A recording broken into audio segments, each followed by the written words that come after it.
This channel does not promote any violence, harmful, or illegal activities. All content provided by this channel is meant for an educational and information purpose only. এদিকে ইসরায়েলের ওপর কিন্তু রীতিমতো missile হানা অব্যাহত রয়েছে। এখনো পর্যন্ত 10 জনের আহত হওয়ার খবর রয়েছে এবং তার পাশাপাশি রীতিমতো এখানে কিন্তু ক্ষেপণাস্ত্র হামলা চলছে। গতকাল রাত থেকেই চলছে এই ক্ষেপণাস্ত্র হামলা এবং এতে করে কিন্তু 10 জন গুরুতর আহত হয়েছেন। লেবাননে গ্রাউন্ড অপারেশন শুরু করলো ইসরায়েল ফৌজ। মঙ্গলবার রাতেই তেল আভিভে চলল ক্ষেপণাস্ত্র হামলা। আভিভ লক্ষ্য করে 400-র বেশি মিসাইল হামলা ইরানের। লেবাননের পরে সিরিয়ার রাজধানী দামাস্কাসেও ইসরায়েলি বিমান হানা, হত 4 সাধারণ নাগরিক। আকাশপথে দফায় দফায় চলে হামলা, গুরুতর আহতের সংখ্যা 10। ইসরায়েলের রাজধানীতে পরপর মিসাইল হামলা ইরানের। জেরুজালেমের শতাধিক মিসাইল হামলা চালায় ইরান। হোয়াইট হাউসে জরুরি বৈঠক, জো বাইডেনের সেনাকে ইরানে মিসাইল ঠেকানোর নির্দেশ। যে খবর ইতিমধ্যে আমাদের চোখ রাখতে হয়েছে সেটি লেবাননের গ্রাউন্ড অপারেশন শুরু করলো ইসরায়েল ফৌজ।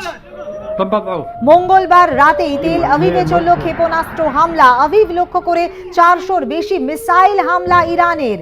লেবাননের পরে সিরিয়ার রাজধানী দামাস্কাসেও ইসরায়েলি বিমান হানা, হত 4 সাধারণ নাগরিক। আকাশপথে দফায় দফায় চলে হামলা, গুরুতর আহতের সংখ্যা 10। ইসরায়েলের রাজধানীতে পরপর মিসাইল হামলা ইরানের। জেরুজালেমে শতাধিক মিসাইল হামলা চালায় ইরান। এই বিষয় নিয়ে আমরা কথা বলবো কর্নেল সৌমিত্র রায়ের সঙ্গে। সৌমিত্র বাবু, আপনাকে স্বাগত জানাই আর প্লাস নিউজে। এই যে ঘটনা আমরা দেখতে পাচ্ছি, ইসরায়েলে কিন্তু ক্ষেপণাস্ত্র হামলা চলছে, ইতিমধ্যেই 10 জন আহত এবং 4 জন কিন্তু এক্ষেত্রে মারা গিয়েছেন। সুতরাং যুদ্ধের সম্ভাবনা কি রয়েছে এক্ষেত্রে, কি বলবেন? হ্যাঁ, অত্যন্ত গুরুত্বপূর্ণ একটা ডেভেলপমেন্ট। তার কারণ ইরানের মতো বড় দেশ, যেটা খুব শক্তিশালী দেশ অলসো, তারা কিন্তু ইসরায়েলের বিরুদ্ধে যুদ্ধ ঘোষণা করলো বাই সেন্ডিং 200 মিসাইল। প্রায় 200 মিসাইল তারা গতকাল ইসরায়েলকে লক্ষ্য করে ফায়ার করলো। তা এটা আর আরেকদিকে আমরা দেখছি কি গতকাল রাত্রিবেলাতে আর্লি মর্নিং ইসরায়েলের গ্রাউন্ড অফেন্সিভ টুয়ার্ডস লেবানন।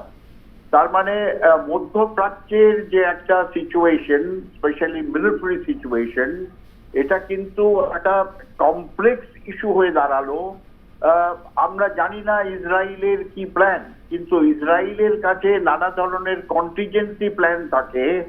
তারা বড় দেশ ইরানের মতো দেশকেও তারা কর্নার করার জন্য তাদের যুদ্ধের প্ল্যান আর স্ট্র্যাটেজি তৈরি করে রাখে। এবারে আমাদের দেখতে হবে যে ইসরায়েলি ইরানের এগেনস্টে কি করে, কিভাবে তারা এই ইরানের মিসাইল আক্রমণকে প্রতিরোধ করার জন্য কি তারা সিস্টেম ফলো করে। তারা কি একটা ট্যাকটিক্যাল নিউক্লিয়ার ওয়েপন ব্যবহার করবে?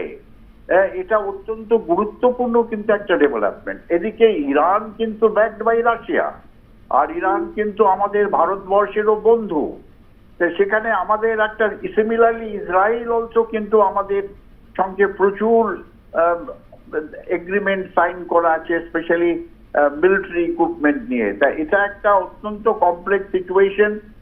আর গ্রাউন্ড অফেন্সিভ ইজ এরকম একটা অফেন্সিভ যেটা ইসরায়েল প্ল্যান না করে করবে না। তার কারণ গ্রাউন্ড অফেন্সিভে ম্যাক্সিমাম ক্যাজুয়ালিটি হওয়ার কিন্তু আশঙ্কা থাকে। কিন্তু যেই যুদ্ধটা যেটা মিসাইলের সঙ্গে হচ্ছে, ড্রোনের সঙ্গে হচ্ছে, নানা ধরনের ডাইরেক্ট ওয়েপন ইউজ করে গ্রাউন্ড অফেন্সিভ হচ্ছে না, কিন্তু ইসরায়েল এখানে লেবাননের এগেনস্টে গ্রাউন্ড অফেন্সিভ নিয়েও সেখানে tank, infantry combat vehicle, infantry নিয়ে, আর্টিলারি গান নিয়ে কিন্তু তারা লেবাননের উপরে হামলা করলো। তখন ইসরায়েল মনে করে যে এটা তাদের দেশের পক্ষে কে বাঁচবার একটা সিস্টেম, তারা চায় একটা দেশকে বাঁচিয়ে রাখতে। আর তারা মনে করে যে বাকি যে আরব কান্ট্রিজ গুলো বা মধ্যপ্রাচ্যের দেশগুলো আছে, তারা চায় ইসরায়েলকে সম্পূর্ণভাবে ধ্বংস করতে। তাই এটা একটা অত্যন্ত গুরুত্বপূর্ণ ডেভেলপমেন্ট, যেটা মানসিক একটা সিস্টেম গ্রাউন্ডে মিলিটারিলি ট্রান্সফর্ম করা হলো। এই অত্যন্ত গুরুত্ব, আমাদের এটা অত্যন্ত গভীরভাবে অ্যানালাইজ করতে হবে আর ফলো করতে হবে যে এটা কি হয়। কিন্তু যুদ্ধ কিন্তু কোনো দেশেরই কোনো প্রবলেম সলভ করে না। যত তাড়াতাড়ি সম্ভব এরা যদি কনফারেন্সে বসে নিজেদের প্রবলেম রিজলভ করে সেটি কিন্তু কাম্য। সৌমিত্রবাবু, একটা কথা জানতে চাইবো, জাতিসংঘের সাধারণ পরিষদের মঞ্চে উঠে ইসরায়েলি প্রধানমন্ত্রী নেতানিয়াহু তিনি কিন্তু বলেছিলেন যে এই যুদ্ধে আমাদেরকে জিততেই হবে, কারণ আমাদের কাছে কোনো বিকল্প নেই। প্রজন্মের পর প্রজন্ম ধরে আমাদের লোকেদের ওপর নির্মমভাবে অত্যাচার চালিয়ে যাচ্ছে সংগঠনগুলো। আমাদের এখন সেনাবাহিনী রয়েছে, আমরা নিজেই নিজেদেরকে রক্ষা করতে সক্ষম, এমনটা কিন্তু ঘোষণা করেছিলেন নেতানিয়াহু। হ্যাঁ, ইসরায়েল মনে করে, আমি যে আগেই বললাম যে তারা মনে করে it is a question of survival of their nation. তারা এই ছোট্ট একটা দেশ, তারা মনে করে তারা চারদিক থেকে আরব কান্ট্রি দিয়ে ঘেরা, এবং এই ইসরায়েলকে ডিস্টেবিলাইজ করার জন্য নানা ধরনের টেররিস্ট অর্গানাইজেশন আরব দেশগুলো থেকে উদ্বুদ্ধ হয়। আমরা যদি একটু অ্যানালাইজ করি, আপনাদের চ্যানেলেও কভার করা হয়েছিল কিভাবে এই যুদ্ধটা শুরু হলো কয়েক মাস আগে। ইসরায়েলের ওপর একটা আক্রমণ করে হামাসরা কিভাবে তাদের ছেলে মেয়ে বৃদ্ধ এদের হোস্টেজ করে নিয়ে গেল, তাদের কিন্তু এখনো ছাড়ানো হয়নি। তা ওইভাবে এটা এসকালেট করলো, আস্তে আস্তে এসকালেট করলো। তা ইসরায়েলিরা মনে করে যে এটা তাদের question of survival of their nation. আরেকটা জিনিস যেটা আমরা সত্যি অ্যাপ্রিসিয়েট করা উচিত, ইসরায়েলিদের মধ্যে যে ন্যাশনালিস্ট ফিলিং বা স্পিরিট, সেটা কিন্তু বিশ্ববাসীকে বোঝা উচিত। আমরা দেখলাম যখন গ্রাউন্ড অফেন্সিভে ট্রুপস মুভ করছে, tanks, infantry, combat vehicle, infantry, কিভাবে ইসরায়েলি জনসাধারণরা বেরিয়ে এসে তাদের উদ্বুদ্ধ করছে, তাদের জল দিচ্ছে, কোল্ড ড্রিঙ্ক দিচ্ছে, খাবার দিচ্ছে। এই একটা আমি বলে পারছি না যে এই ফিলিংসটা কিন্তু ইসরায়েলিদের বাঁচাবার বা ইসরায়েলি দেশকে রক্ষা করার একটা খুব বড় একটা ক্যারেক্টারিস্টিক, যেটা অন্য কোনো দেশের মধ্যে নেই।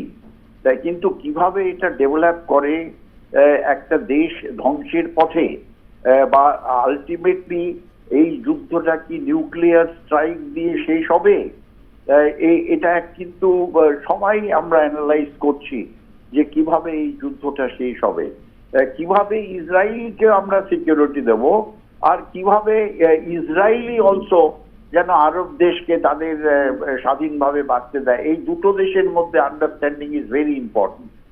শুধু আরব দেশের মধ্যে একটা দেশে ইনভলভ না, তার মধ্যে লেবানন, সিরিয়া, বাকি অনেক যারা ইসরায়েলকে ঘিরে রেখেছে, ইনক্লুডিং ইরান।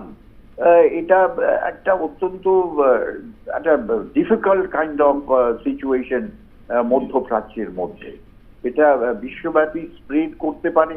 আমরা চাই না বড় শক্তিশালী দেশ আমেরিকা ঝাঁপিয়ে পড়ুক, বা আমরা চাই না বড় শক্তিশালী দেশ রাশিয়া ঝাঁপিয়ে পড়ুক, বা আমরা চাই না বড় শক্তিশালী দেশ চায়না, বা বড় শক্তিশালী দেশ ভারতও এখন একটা বড় শক্তিশালী, মিলিটারিলি শক্তিশালী দেশের মধ্যে গণ্য হয়। এটা থেকে যত অ্যাভয়েড করা যায়, এটা পৃথিবীর বিশ্ব শান্তির জন্য ততই ভালো। কিন্তু ইসরায়েলের যে এই যে মনস্তাত্ত্বিক একটা ফিক্সেশন যে আমাদের আরব দেশগুলো আমাদের ধ্বংস করতে চায়, তারা চায় না কি ইসরায়েলি দেশ ওখানে থাকুক। এই মনস্তাত্ত্বিক থেকে তাদের বার করতে হবে। সেটা কিভাবে বার করবে এরা, বা বিশ্ববাসী কিভাবে বার করবে, সেটা দেখতে হবে আমাদের। একদমই তাই। ধন্যবাদ সৌমিত্রবাবু।